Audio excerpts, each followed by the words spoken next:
Big news for anyone who loves the history of D-Day. Matt McLachlan Battlefield Tours has just launched a brand new tour that visits the D-Day beaches and lots of other sites in rural France, and all from the comfort of a luxurious cruise on the Seine River. Now, we ran this tour in 2024 and it was a huge success. It sold out in a matter of weeks. So now we've rolled it out again for 2025. But this time, there'll be 3 departures in June, July and September, giving you 3 times the opportunity to join us. The cruise is on board the luxurious Amadeus Diamond and begins and ends in Paris. Over 8 days, you'll enjoy the history, scenery and culture of the beautiful Seine River. But as an exclusive offering just for our passengers, you'll enjoy 2 full days touring the D-Day landing beaches in both the US and British sectors, plus daily seminars on board the ship that unpack the history of D-Day. And like all our tours, you'll be hosted by one of our expert historians who'll bring the story of D-Day to life. And if you've been on one of our tours before, you'll know that our historians really are the best there is. This is an exclusive cruise and places are extremely limited. Visit battlefields.com.au to book your place today. Hey guys, have you heard of Goldbelly? It's this amazing site where they ship the most iconic famous foods from restaurants across the country, anywhere, nationwide. I've never found a more perfect gift than food. They ship Chicago deep dish pizza, New York bagels, Maine lobster rolls, and even Ina Garten's famous cakes. So if you're looking for a gift for the food lover in your life, head to goldbelly.com and get 20% off your first order with promo code GIFT. If there's one thing that my family and friends know me for, it's being an amazing gift giver. I owe it all to Celebrations Passport from 1-800-Flowers.com, my one-stop shopping site that has amazing gifts for every occasion. With Celebrations Passport, I get free shipping on thousands of amazing gifts. And the more gifts I give, the more perks and rewards I earn. To learn more and take your gift giving to the next level, visit 1-800-Flowers.com/ACAST. That's 1-800-Flowers.com/ACAST. Please enjoy this revisit of a popular earlier episode.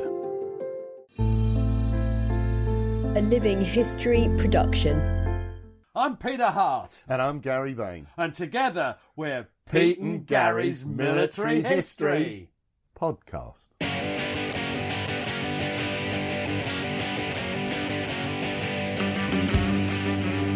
Hello,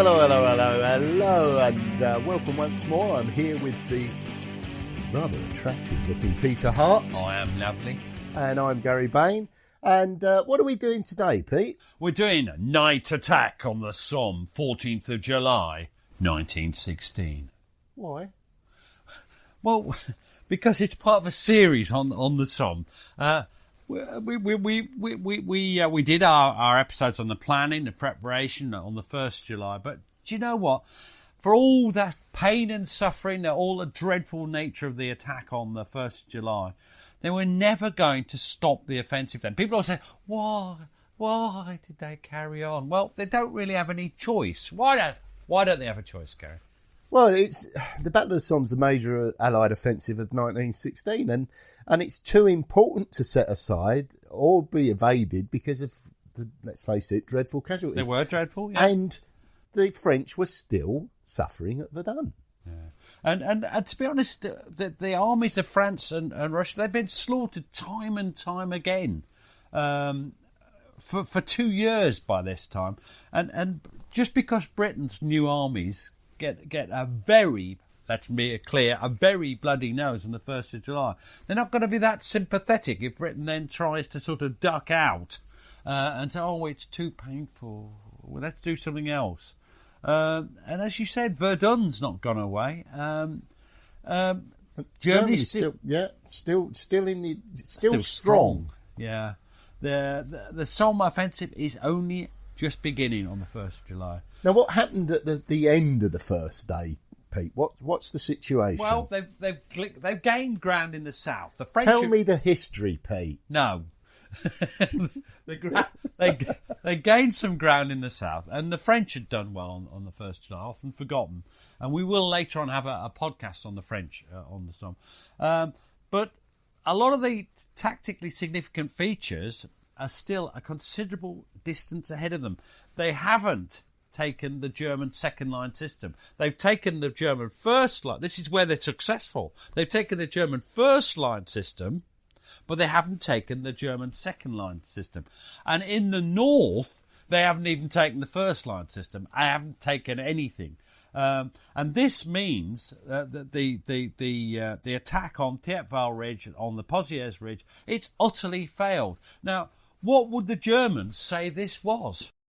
Let's face it, had they been successful there, it would have provided vital observation over large sections of the German defensive system and thus destabilised the whole German line in the Somme. So what would they call it? That, succinctly put, they call it a failure, because where it mattered and succeeded was where it was tactically irrelevant. They call it the Schwerpunkt. Oh, sorry, you're asking the Schwerpunkt. And that's his Jack Sheldon's thinking on this, that to them, they'd identified this as a crucial point. And we had got nowhere facing that. And this leads a really terrible problem. The losses that they'd suffered in the attack on Thiepval Ridge, should they bash their heads against a brick wall and try again? Or should they attack where they'd succeeded? And Rawlinson...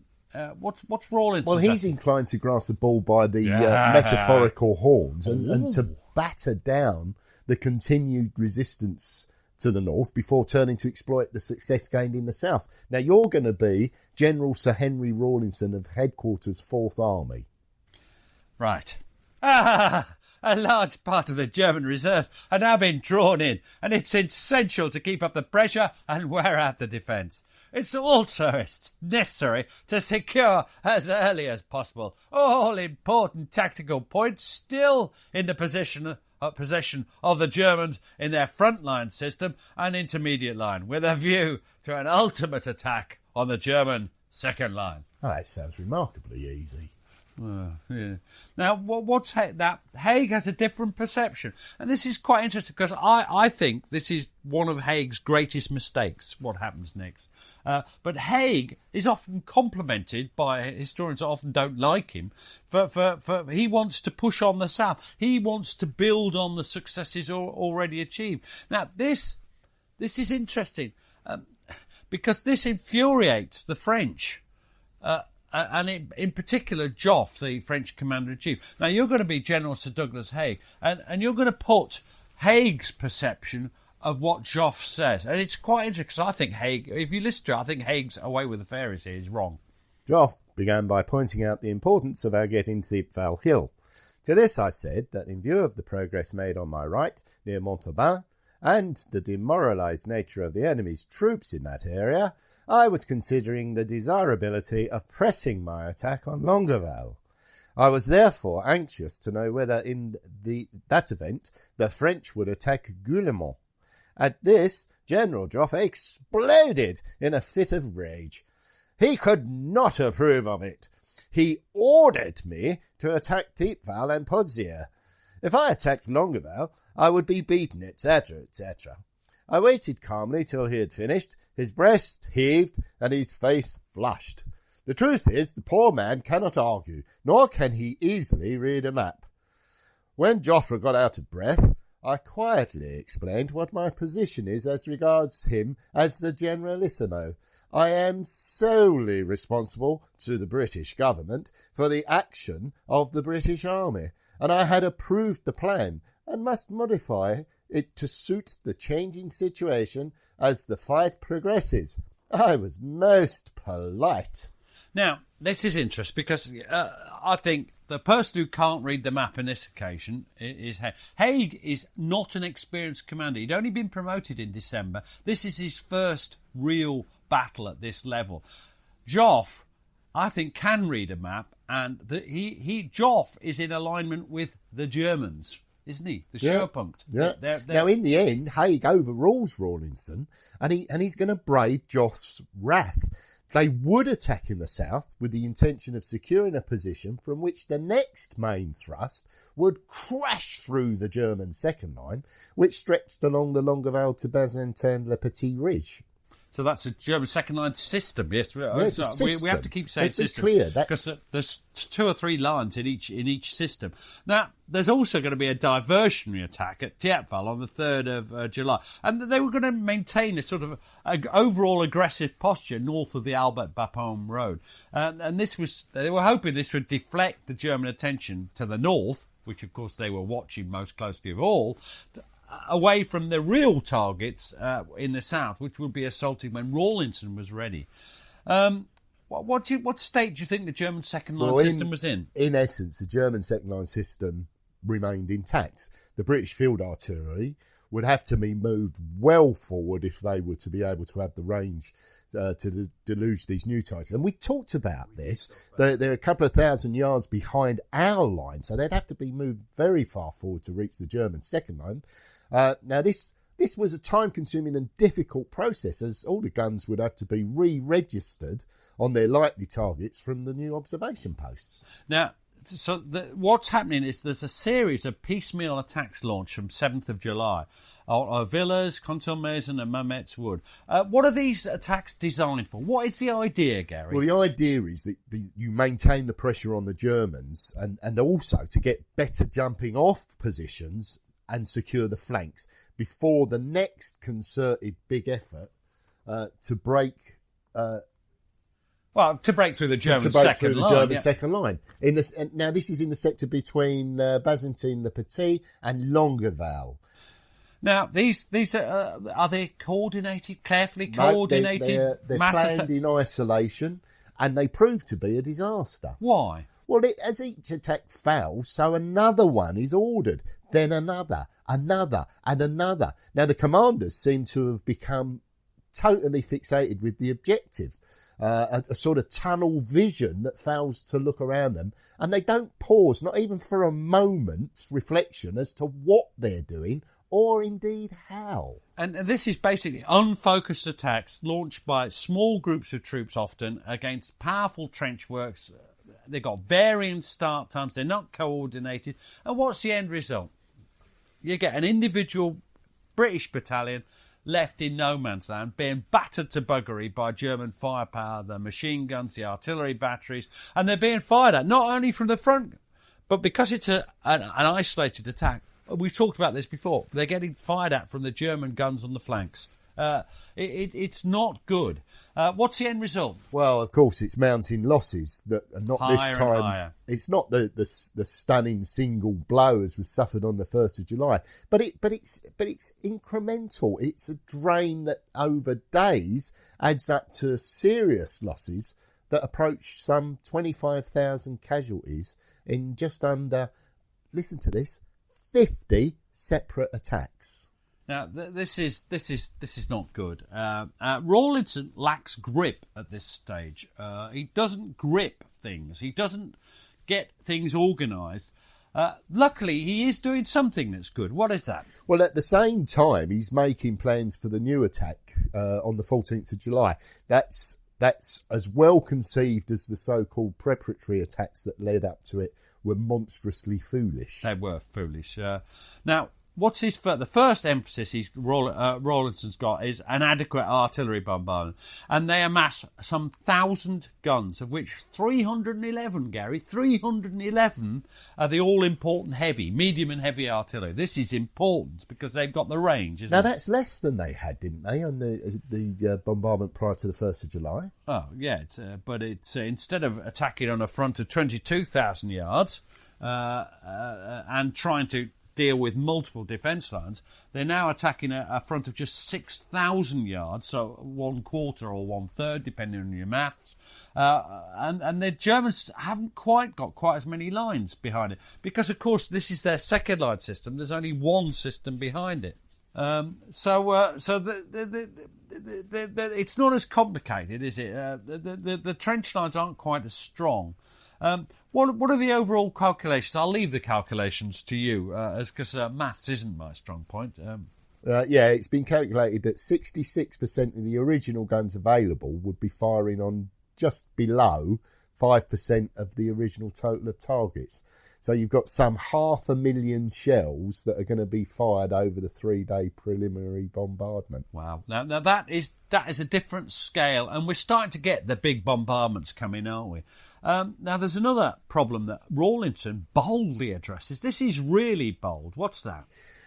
Well, both Rawlinson and his planning staff realise that it's clear that the attacking troops are going to be facing a no man's land that stretch uphill over 1,500 yards in front of them. That's huge. So what's he do? What can he? How can you overcome that problem? Sap forward, or? Well, this is quite clever, really. For the time, he proposes that a night attack would allow the attacking battalions to edge forward under the cover of darkness to take up a position on carefully laid white marker tapes so that they're ready to launch an attack at dawn from right under the Germans' noses. Now,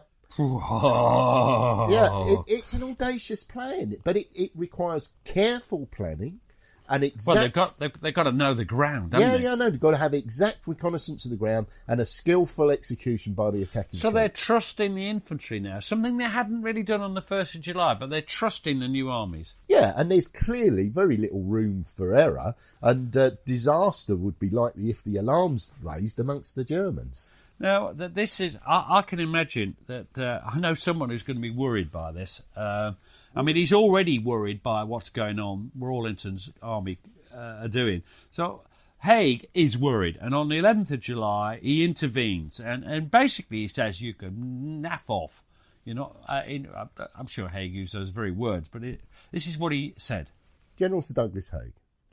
Our troops are not highly trained and disciplined, nor are many of the staff experienced in such work, and to move 2 divisions in the dark, over a distance, form them up, and deliver an attack in good order and in the right direction at dawn, as proposed, would hardly be considered possible even in a peacetime manoeuvre.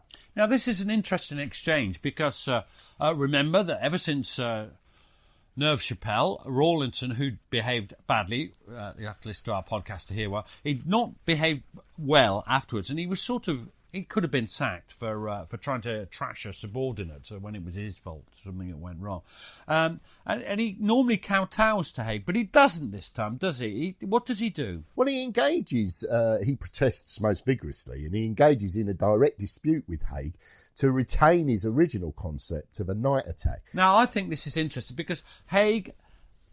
It's to his credit, isn't it? I mean, we've looked at in view. I think his tactics are probably wrong in this battle, but about the direction. But he does think about what's going on. He reconsiders the idea of a night attack, and he sends things which, to me, show what a clear thinker Haig was. What does Haig say?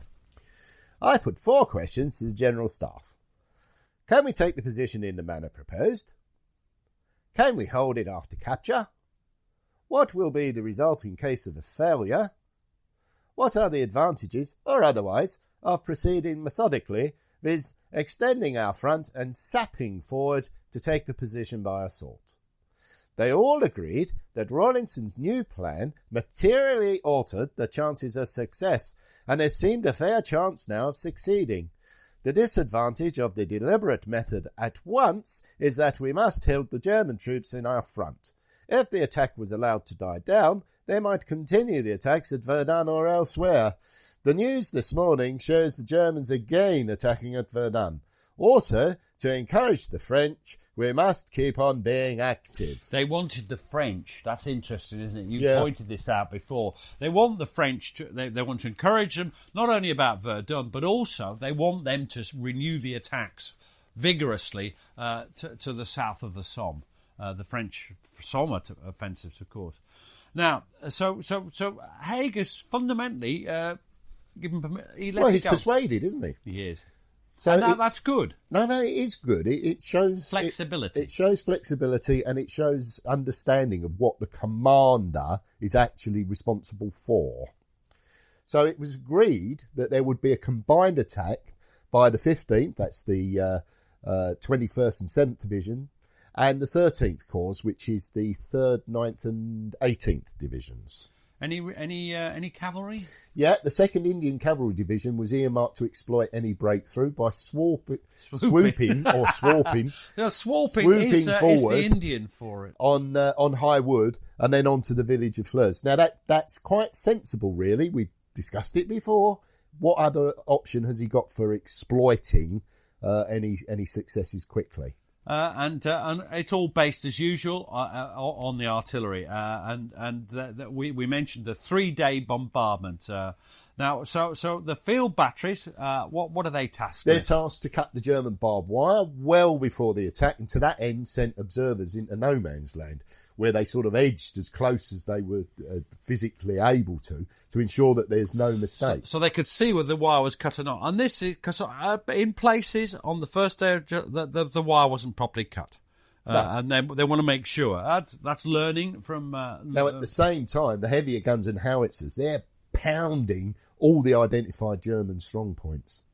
Now, as we said, they're going to they want the maximum possible surprise, so they're going to form up in no man's land, the infantry, and then only unleash a hurricane bombardment in the brief 5 minutes, Gary, 5 minutes, that's all, before the moment of the assault.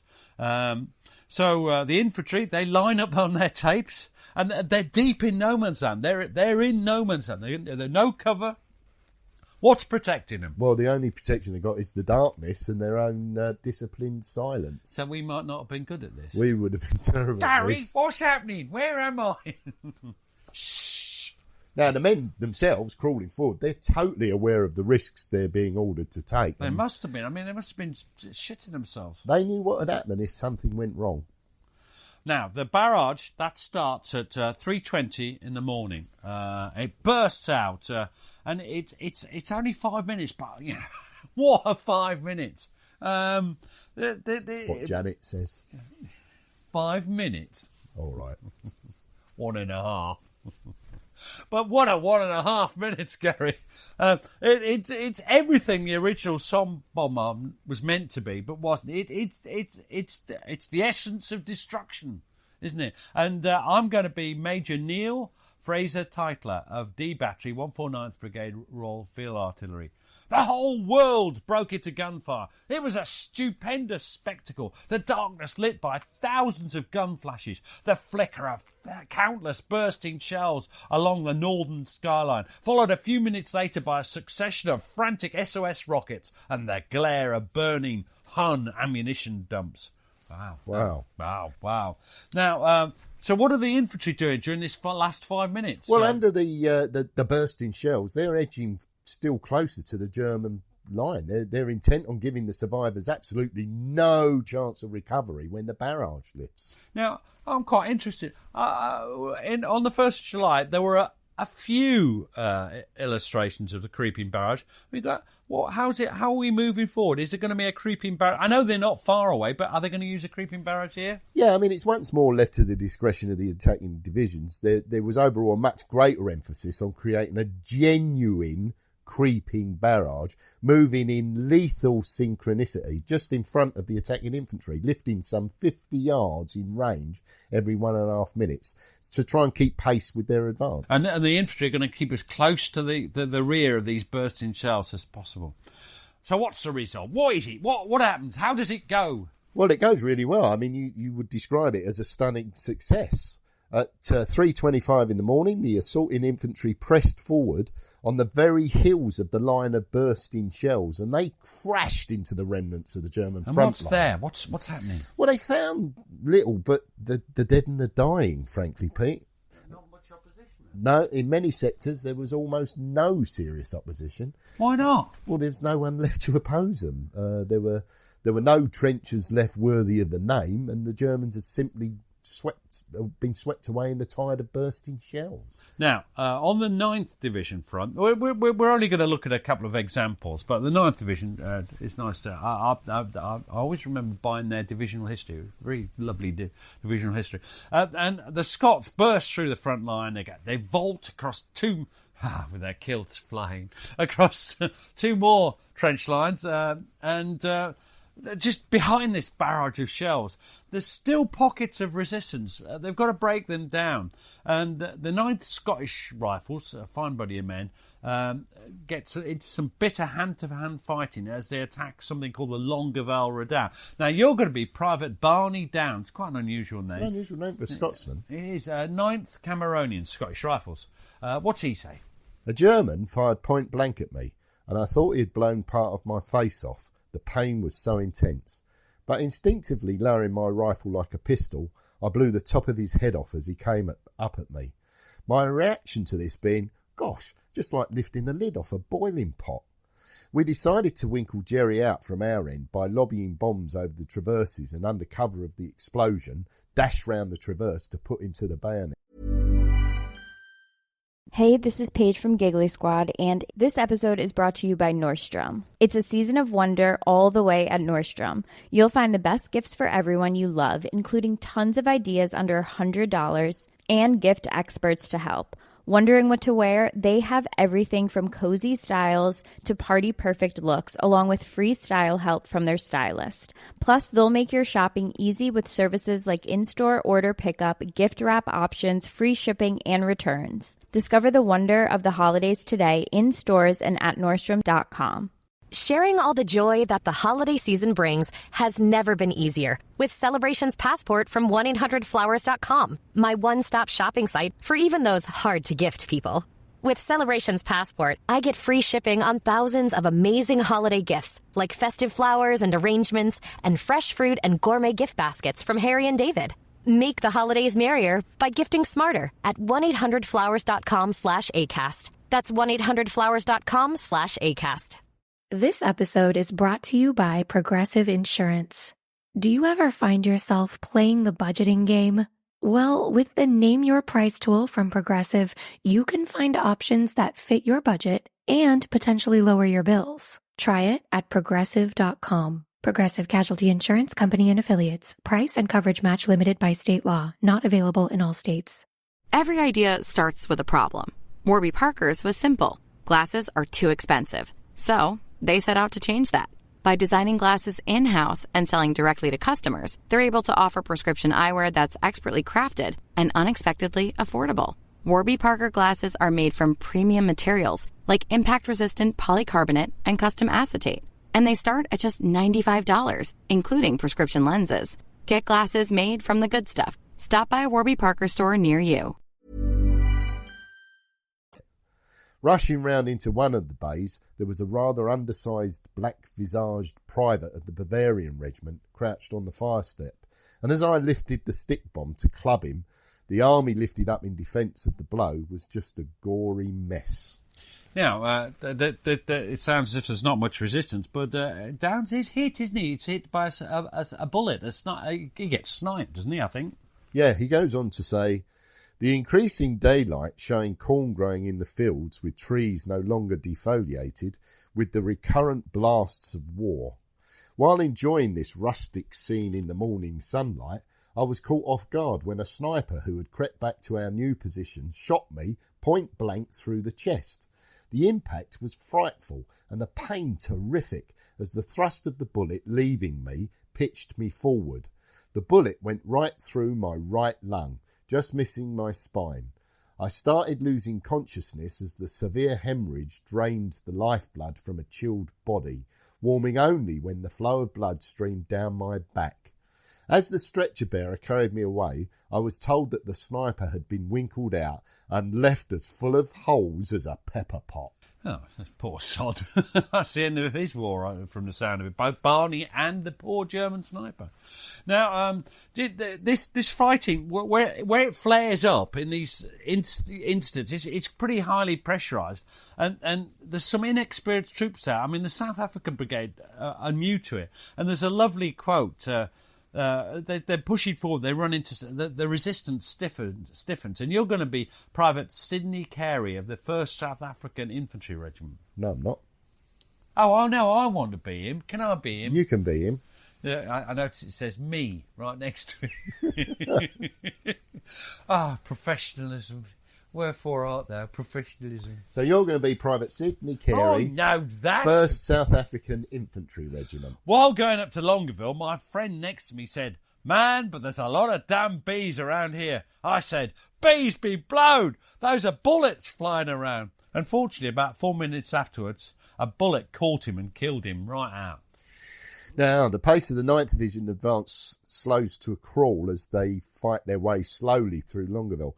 And finally, they're washed up against the fringes of Delville Wood and the German strong point at the Waterlock Farm sugar refinery. I hope the South Africans, who are part of 9th Division, I hope they don't have to do any fighting in Delville Wood. That would be horrible for them. We'll find out in a subsequent episode. Now, the German, as they push deeper into the second line system and through the German opposition stiffens. What happens when German opposition stiffens? Well, casualties obviously go up and it's inexorably mounting. Ooh. You just wanted me to say the word inexorably, didn't you? And the advance... It's finally halted. It stops, doesn't it? Now, on their left, the 3rd Division, they've got a lot more problems with uncut wire because despite best efforts, people say, well, why didn't they make sure it was cut? Well, you try your best to get it cut, but sometimes there's some left. But they managed to get forward towards the main Bazentin Ridge. Now, the old German second line was breached and overrun as they swarmed forwards. Now, in the excitement and traumas of mopping up the nobler virtues of war, they're sometimes not observed. And you're going to read a quote from Sapper John Cordy of the 56th Field Company Royal Engineers. "Dead and wounded were lying all around. One of our infantrymen was kicking a wounded German, crying out, 'You may be the bastard that killed my brother.'" And that seems funny, but it's also nasty in a way. On the other hand, the tensions, the stress, it's a terrible business, isn't it? And very human. You can understand why somebody would say that. Now, the troops push forward and they begin struggling their way through the village of Bazentin-le-Grand. So that's bigger than... Now, what do they need as they start to advance deeper and deeper? It's crucial that they get artillery support in attacking the deeper objectives, where the preliminary bombardment, obviously, neither so heavy nor accurate. No, because of course it's starting to be the 3rd line of the second line system is going to be not so well covered with a bombardment. It's further away. So they have to get the forward observation post forward, and they need to have a good view over the new German front line. And then they've got to communicate with the batteries, which means I presume they have to leave. How are they going to communicate? Well, it's by telephone, and in many cases the telephone wires had not yet been laid. But even where they were, they did not stay intact for long under the German barrage. They get blown up. So the artillery observation work's an extremely dangerous task, for if the Germans sighted them, then they're going to be a prime target. Well, if you see an observation post, you're going to try and take it out because you know what they're doing. Now, you're going to be signal... Oh, well, I see you're a bit posh in this one. I couldn't find this bloke's name. Signaller F.J.G. Gambling of B Battery, 97th Brigade Royal Field Artillery. During the afternoon, our artillery concentrated their fire upon Bazentin-le-Petit and Shelter Wood. This wood is, or rather was, situated upon a slope, and at the top, in a small clearing, there stood a crucifix made of wood. As our position was close by, we used this place to signal from, with flags. It was also not very far from the first line trenches and could be plainly seen from the German lines. We were busy signalling from this spot when Fritz caught sight of us and of course put one of his guns on us. The first shell dropped just in the rear, and then he got the range all right, for he absolutely levelled the ground, or rather made holes in it, smashing the crucifix to smithereens and turning the trees round about into sawdust. As for ourselves, we dived at once for the nearest shelter we could find. Some of us were lucky enough to get there, but 2 of the chaps were not. One of them was blown to smithereens, and the other's head was completely cut off. That finished our signalling there for that day. The body of the one chap and the few pieces we could find of the other were buried where they fell. Very matter of fact, but that's horrible. Now, in one sense, they've been a bit unlucky, the British, because they made this brilliant attack, and they seem to have timed it well, but for one tiny thing. They'd expected local counterattacks, but the attack coincided with the arrival in the battle area of the relief division. So there's sort of they're in the middle of a relief of the German divisions. So they end up having the best part of 2 of them there, which is a bit unfortunate. And so these troops, they haven't been in the bombardments. They launch quite vigorous counterattacks, don't they? Hammering where? Well, they hammer time and time again against the villages Bazentin-le-Petit and Bazentin-le-Grand. And that pretty well stops any further forward movement.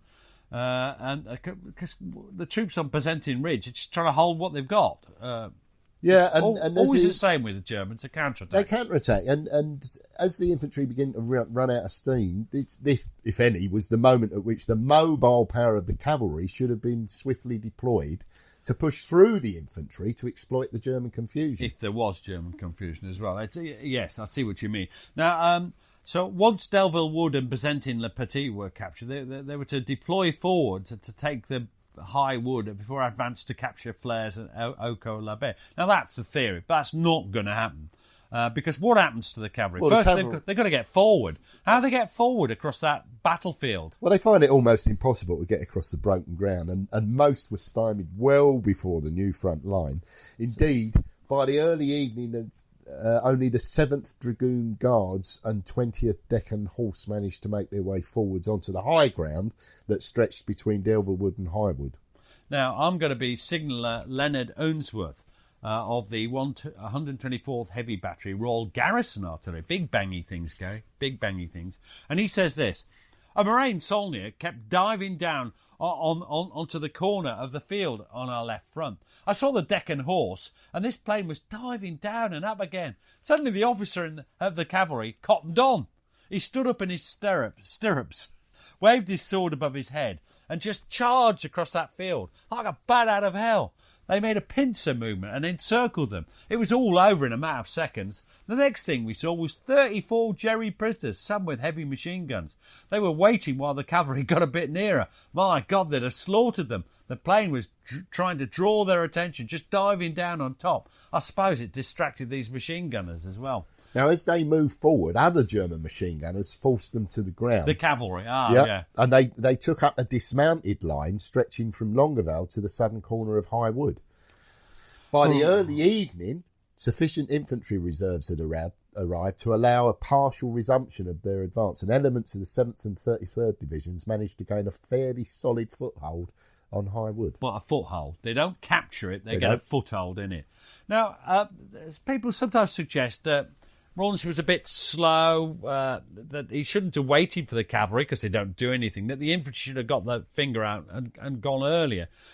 Taken High Wood, they imply it was almost empty, but the Royal Flying Corps, after all, they'd said that the wood was completely free of Germans in the afternoon.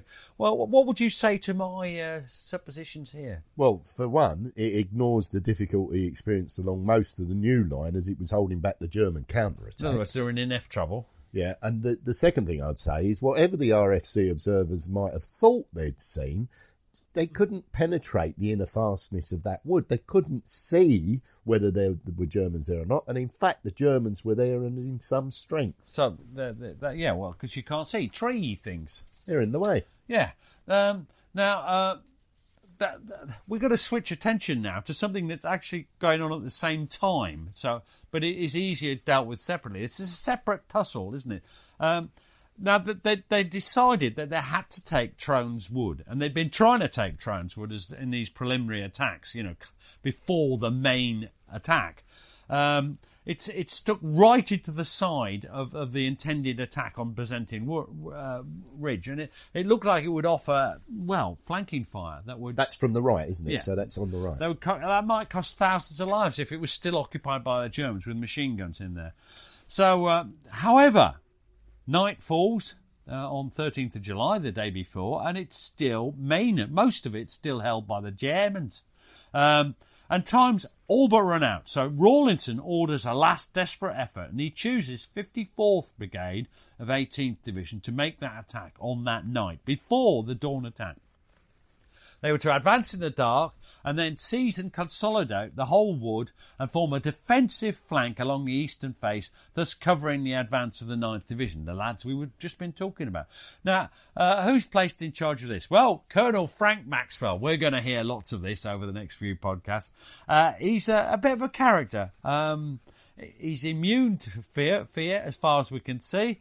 There's this a lovely quote which has so many different meanings that I'm not even going to allow any. I don't want any of you to think what else it might mean. This is Lieutenant Colonel Frank Maxwell, VC. VC? Of the 12th Middlesex Regiment, writing home to his wife. He says, "A man may be squandered over me without any more feeling about it than being sorry for his poor mother or wife.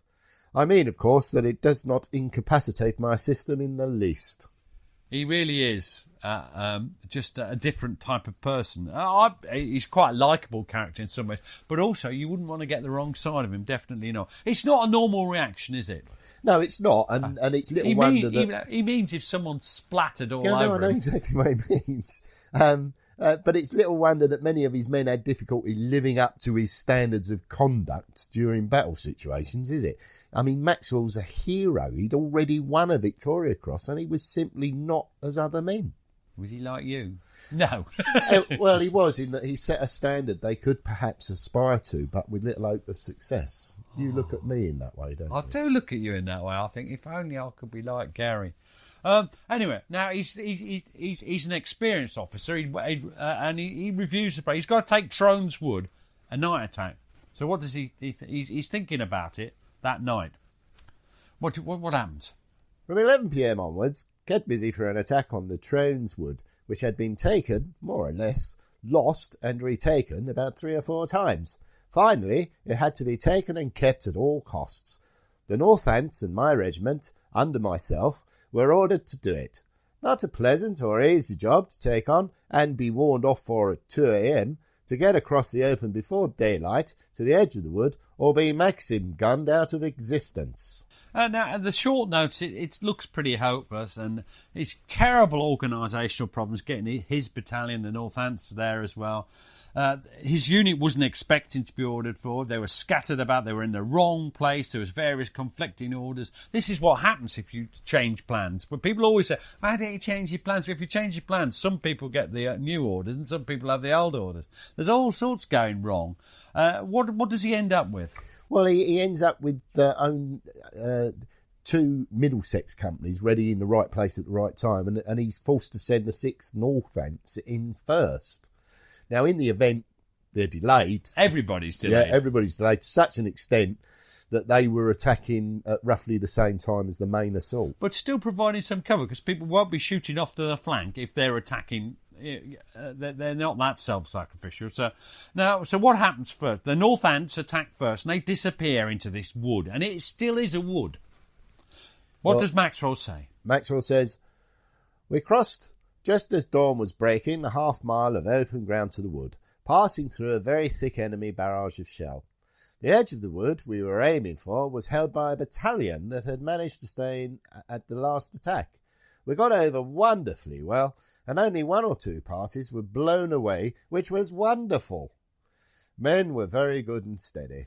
On arrival at Wood, my orders were for the battalion to halt at the edge and reform, but the CO got muddled and didn't do this, and consequently hadn't a dog's chance of doing anything, except be killed just in the same way that other regiments had been for the same fault.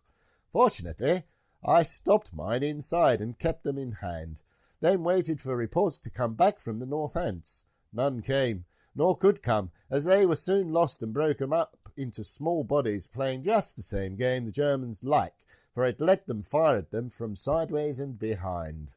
Now, Maxwell is realising things are going wrong, and he goes forward into the wood himself to see what he can do, and he sees that this is going to be a bloody bastard of a problem. There's no two ways about it. It's going to be difficult.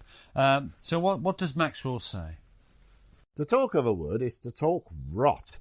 It was the most dreadful tangle of dense trees and undergrowth imaginable, with deep, yawning, broken trenches criss-crossing about it.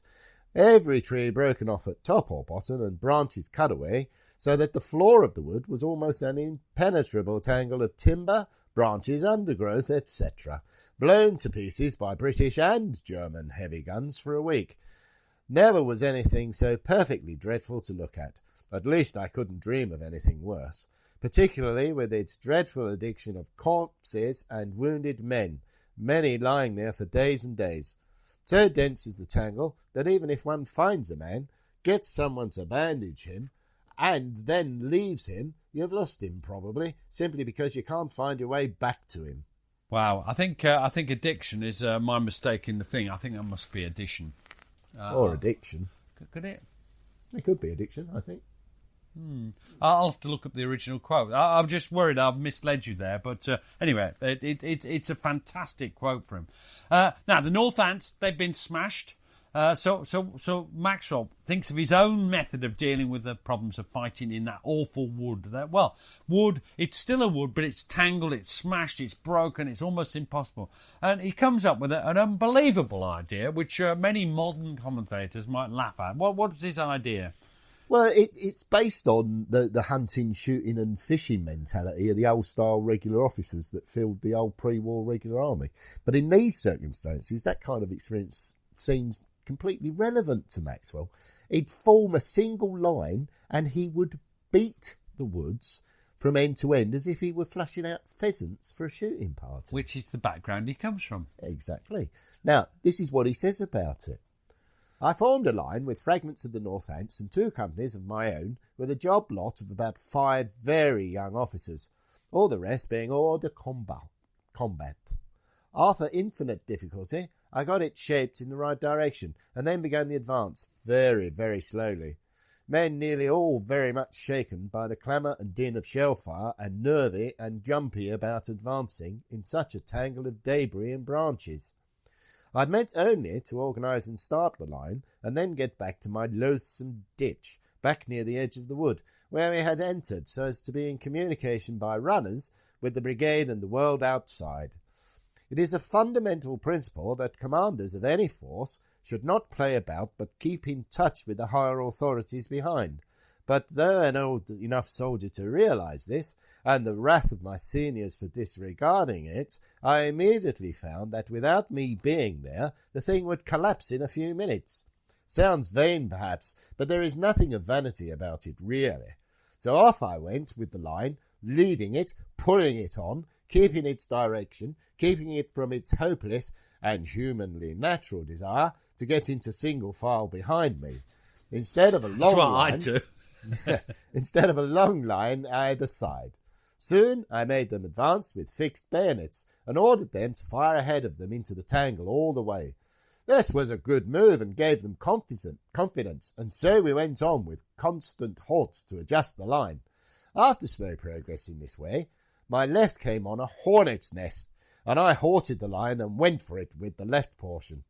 A curtain may be drawn over this, and all that need be said was that many Germans ceased to live, and we took a machine gun.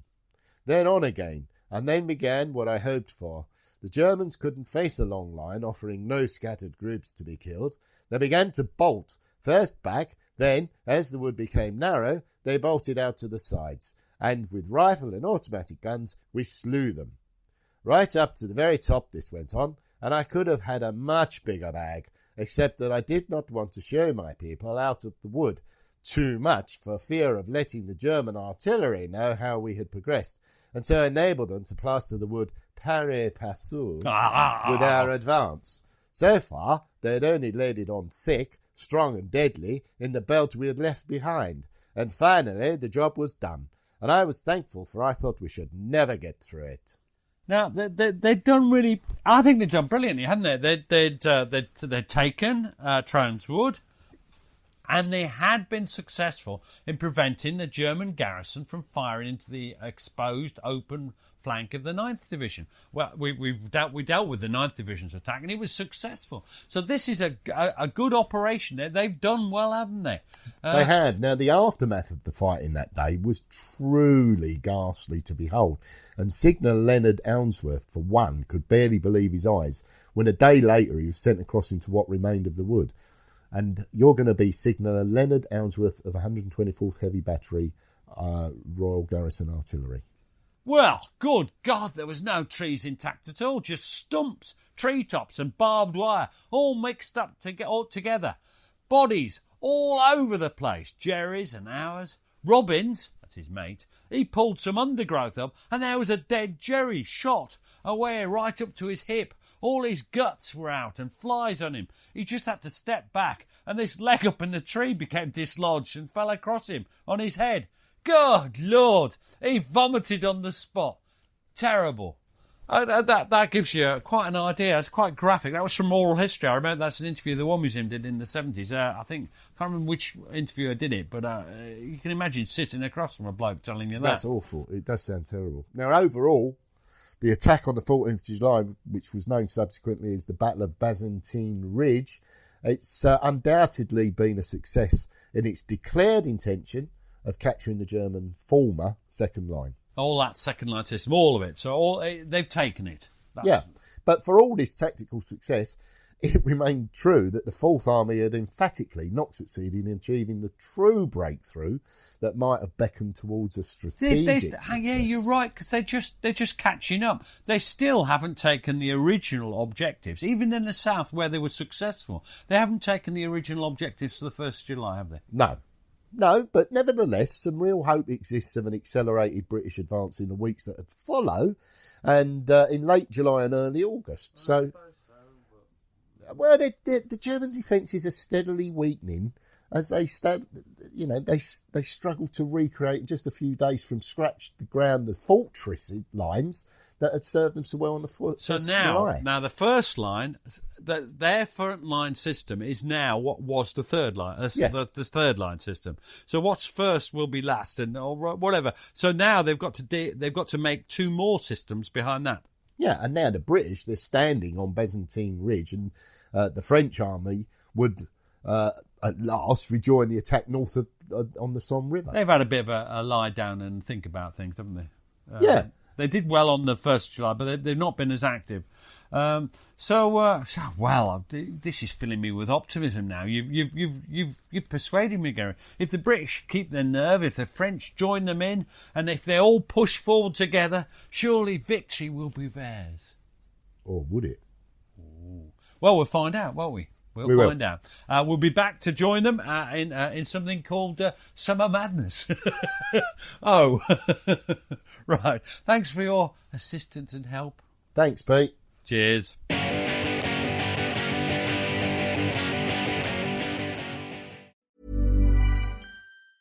Sharing all the joy that the holiday season brings has never been easier. With Celebrations Passport from 1-800-Flowers.com, my one-stop shopping site for even those hard-to-gift people. With Celebrations Passport, I get free shipping on thousands of amazing holiday gifts, like festive flowers and arrangements, and fresh fruit and gourmet gift baskets from Harry and David. Make the holidays merrier by gifting smarter at 1-800-Flowers.com/ACAST. That's 1-800-Flowers.com/ACAST. Hey guys, have you heard of Goldbelly? It's this amazing site where they ship the most iconic famous foods from restaurants across the country, anywhere, nationwide. I've never found a more perfect gift than food. They ship Chicago deep dish pizza, New York bagels, Maine lobster rolls, and even Ina Garten's famous cakes. So if you're looking for a gift for the food lover in your life, head to goldbelly.com and get 20% off your first order with promo code GIFT. What makes a great pair of glasses? At Warby Parker, it's all the invisible extras without the extra cost. Their designer quality frames start at $95, including prescription lenses, plus scratch-resistant, smudge-resistant, and anti-reflective coatings, and UV protection, and free adjustments for life. To find your next pair of glasses, sunglasses, or contact lenses, or to find the Warby Parker store nearest you, head over to warbyparker.com. That's warbyparker.com. Thanks for listening. Follow us on Twitter and Facebook to learn more about each episode. And if you'd like to support the podcast, you have a couple of options. You can buy us a coffee at buymeacoffee.com/PGMH, or consider subscribing to the podcast for only £2 per month and get ad-free listening and bonus content. You can find links for both on our Facebook and Twitter accounts. Sounds great, doesn't it?